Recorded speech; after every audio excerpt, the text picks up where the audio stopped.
Hello and welcome to think tax. क्या आपने कभी इनकम टैक्स में टाई ब्रेकर रूल के बारे में सुना है? Let us understand the tie breaker rule. For this we first need to understand कि टाई ब्रेकर रूल लगता क्यों है। For this we need to understand whether for tax purposes a person in a particular year be a resident of two countries. Yes, it is possible.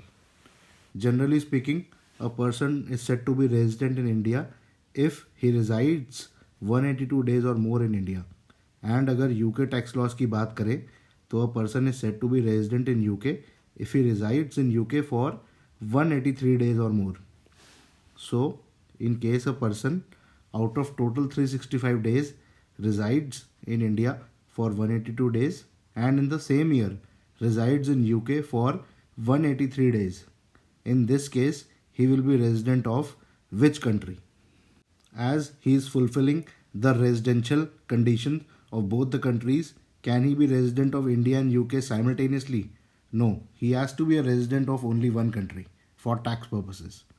ऐसे case में जहाँ individual दोनों countries या फिर दोनों कॉन्ट्रैक्टिंग स्टेट्स का resident है, then in that case we need to apply the tie breaker rule.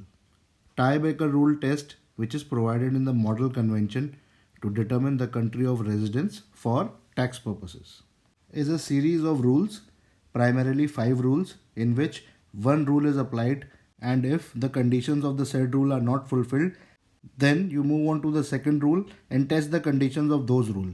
अगर वो रूल भी फुलफिल नहीं होता, then you move on to the third rule.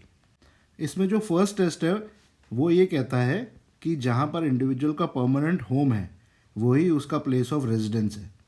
A house taken on rent for short duration will not be considered as permanent home. अगर आप short duration के लिए घर लेंगे then that will not be considered as permanent home.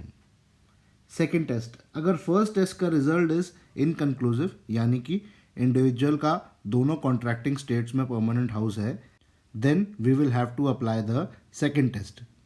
Second test ये कहता है कि अगर इंडिविजुअल दोनों कॉन्ट्रैक्टिंग स्टेट्स का रेजिडेंट है, then in that case we will have to see कि उसका पर्सनल या इकोनॉमिक इंटरेस्ट किधर लाई करता है.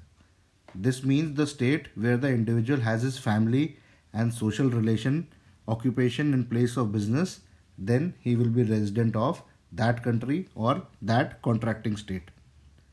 Third test, even after applying the last two discussed tests, if we are unable to determine the country of residence, then we have to apply the third test. In third test हमको ये determine करना पड़ेगा कि individual का किस contracting state या country में habitual abode है. Habitual abode is a combination of first and second test along with number of days an individual spends in the contracting state. Fourth test, even after applying the 3 tests, if we are unable to determine the country of residence, then in that case जिस country का individual national है, he will be the resident of that particular country or the contracting state. Fifth test ये कहता है अगर कोई भी 4 test जो हमने डिस्कस करे उससे हम कंक्लूड नहीं कर पा रहे कि इंडिविजुअल किस कंट्री या नेशनल का रेजिडेंट है, then the matter shall be decided by the competent authority. I hope ये आपको टाई ब्रेकर रूल क्लियर हो गया होगा, and in case you have any questions then please mention in the comment box. Thank you.